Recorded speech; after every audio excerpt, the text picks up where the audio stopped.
Buying your first home in Canada in 2024. This is how you're going to get the best rate and the right product for you for your first home. Now, I'm going to give you all the secrets and tips and tricks that honestly I wish I knew when I bought my first place. So don't make these mistakes as well. And this is why I'm sharing with you. So make sure you stay tuned. Now, if you do want to look for someone like from the real estate side, like someone on our team, to hold your hand from start to finish and beyond when you're buying your first home, you could do so by booking a call with me using the link that's on the screen right here. It's www.chatwithzen.com. The link is also in the description below if you want to click on that instead. Simply click on the date and the time that works best for you. And then when you see the prompt, fill in your name, email, mobile phone number, and the question you have for me, and then we'll chat then. Hey everybody, welcome back to another episode of Prime Properties TV. If you're new here, welcome. My name is Zen and I own a RE/MAX where we help a lot of clients in the greater Toronto area buy, sell, and invest in real estate, on top of making awesome content like this on YouTube to educate everyone out there about what's happening in the real estate world. So if you enjoy that content, do me a favor and like and subscribe. Now, on this episode, it's going to be the second episode of my first-time homebuyer series for Canadians in 2024. On the first episode, I talk about the relationship between home prices and interest rates. So if you're trying to time the market, or at least understand how the flow of a market goes, because, just because interest rates down, prices don't go up, and just because interest rates up, prices don't come down, you can definitely check out that episode, which I'll put a link over here or in the description below. And on this episode, I'll be talking about choosing the right mortgage for you. So the mortgage part of buying your first home is very, very important. I would say maybe the second most important thing of everything outside of the house itself, right? And for me, when I was buying my first home, I always thought at the end of the day, it'll come down mostly to what my rate is. But I want to share with you the few things I wish I knew about mortgages when I first bought my home so that you don't make those mistakes. Plus, if you stick around to the end, I'll give you my tip for getting the best rate possible in any market. Now, the first tip when buying your first home, I would say is go get a pre-approval. It's pretty obvious. It may not be obvious to some, but this allows you to know what you can buy and can afford. And a pre-approval doesn't mean that you can go and submit an offer willy-nilly with no condition of financing. This is just like a gross estimate of what you should be able to qualify so that within range, right? They'll tell you a max that you can get. You don't have to get there, but it just gives you an idea so you know what type of home to start looking for. So, let's say you're qualified for $700,000 on your first home, you should generally be able to buy that home of that value, unless two things are really out of whack. One of them being the taxes, and the other one being maintenance fee if it's a condo, because that may mess up your ratios, which I'll talk about later. Now, remember, the bank still has to underwrite the property, and that's when you buy it, meaning an offer accepted. So only after this is when you're fully approved for the mortgage and that you're going to get funded. That's the term we use. So this means that you would have bought the property, had the offer accepted, so that the taxes, the maintenance, and any other associated fees that may come along with owning the property can be plugged into the bank's calculator to make sure you can qualify for it. Hence, this is what we call underwriting the term, making sure all the numbers make sense. And most of the time, this is often done during the conditional period, okay? Tip number 2, the general rule for how much housing you can afford is about a third of your gross income. But in Canada, generally banks let you do 39%, right? So this is what we call GDS, or gross debt servicing. And of course, you shouldn't have other debts that will inhibit your ability to borrow that amount of money for your mortgage, such like car or student loan, right? So that number is what we call total debt servicing, or TDS, and generally you can't exceed 44% of your gross income. Here's a very, very pro tip for you. If you are buying a home, right, don't buy a car or lease a car. Do it after you close the property so it doesn't show up on your credit report. Just don't do it, okay? Just don't do it before. Now, having said that, if your ratios are tight, you may want to look at certain different banks, because every single bank has a different way of looking at the expenses, and it may tweak those expenses so that you fall within the parameters of those banks. So that's what I'm saying. Just talk to a bunch of different banks, call around to different mortgage brokers, and just speak to all of them to get an idea. Which brings me to tip 3. Do not be afraid to pull your credit and talk to multiple mortgage brokers and mortgage specialists. There's a difference between the two of them. When you pull your credit around the same time, it generally doesn't lower your credit score that much, especially if you're the type of person who pays their credit card and bills all in full, right? So it doesn't really affect you too much. Now, if your credit score is a little bit soft, you may want to be cautious. So I would say like, if you're over 700, you're fine, right? If you're a little bit under that and you're tracking your credit score, just be a little bit on the, cautious side. And on the side note, you do not need an 800 plus credit score for the best rate, right? Anything over 680, roughly, depending on the two types of credit score you're using, will get you the best rate. Income plays like a much bigger role in, what you can get. And while on this topic of pulling your credit score, understand that each institution will behave differently. But if you're, getting a mortgage from one of the major banks, know how this works, right? Because this is how you will, get the best rate that I'll talk about next. RBC and CIBC mortgages can only be accessed via a mortgage specialist, meaning like an employee of the bank. So they're essentially not a mortgage broker. Whereas a mortgage broker can access TD, Scotia, BMO mortgages all at once, assuming they have that connection. And they also work with many different lenders, like B lenders, A lenders, private lenders, alt lenders. They all have a different kind of lender they can work with. Now, certain banks are better with certain types of clients, depending on like how their book of mortgage business looks like, right?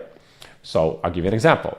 CIBC very much could be, great with mortgages and they're very competitive of rates, versus other banks at certain times because they're trying to grow their book of business, right? Or like RBC may be very good for self-employed people, hence be bank agnostic, right?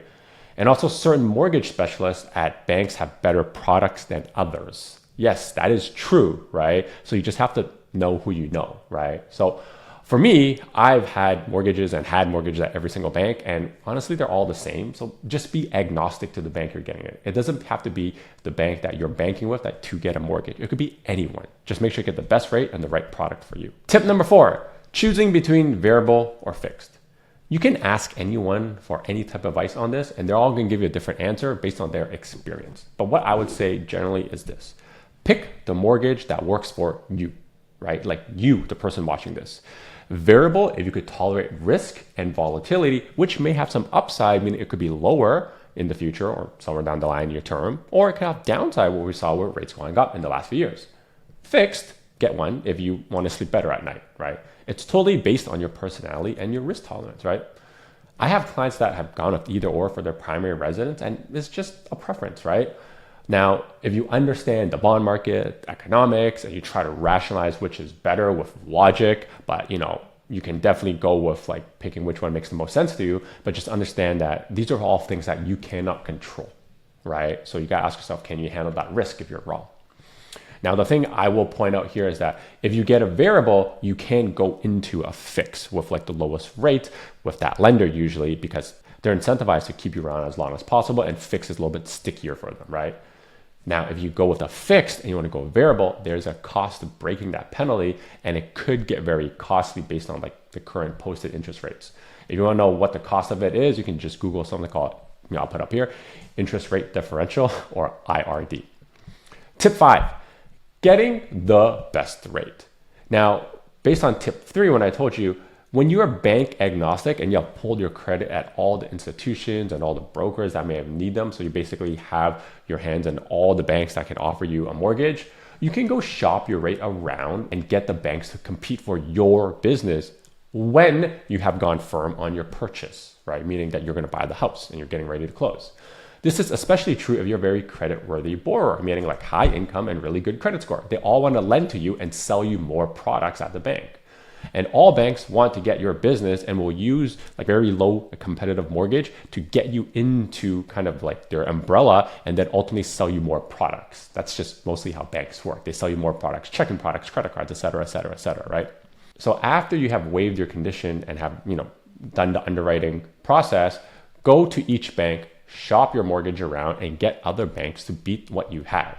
Then take that new rate if it's better and go back to your bank that underwrote your deal initially and try to get them to match and get them to compete. That's the way to get the best and the lowest rate. And you know what? You can do this all the way up to like 2-3 weeks before closing, since it does take some time for all of this kind of process to happen. Now, when the rates are going up, a lot of people will lock in their rate with a pre-approval and try to close beforehand so that they're lower than market interest rate doesn't expire and you have more savings on the mortgage.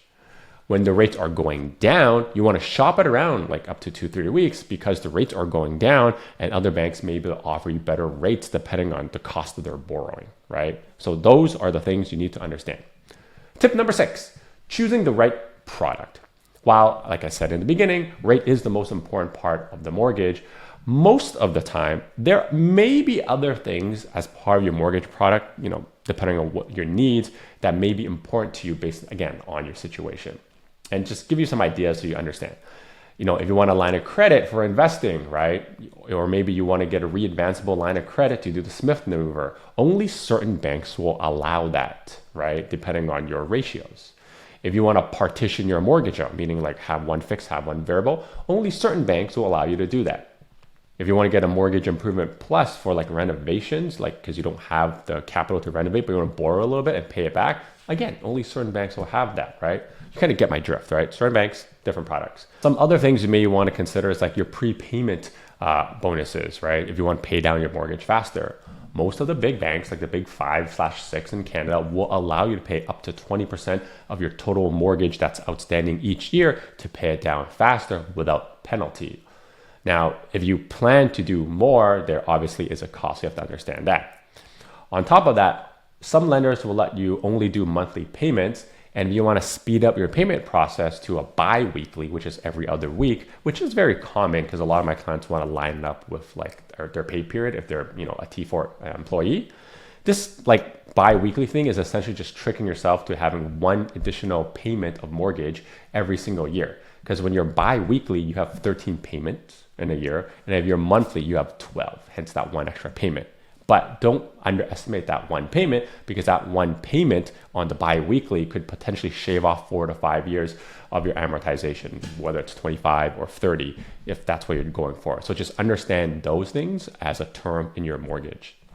Another thing I look for is like whether you have a penalty-free deferral on your mortgage, right? Which may come in handy, pandemic, you lose a job, you just need a little bit of a breather for 1 month. That's always great. And yeah, they do exist.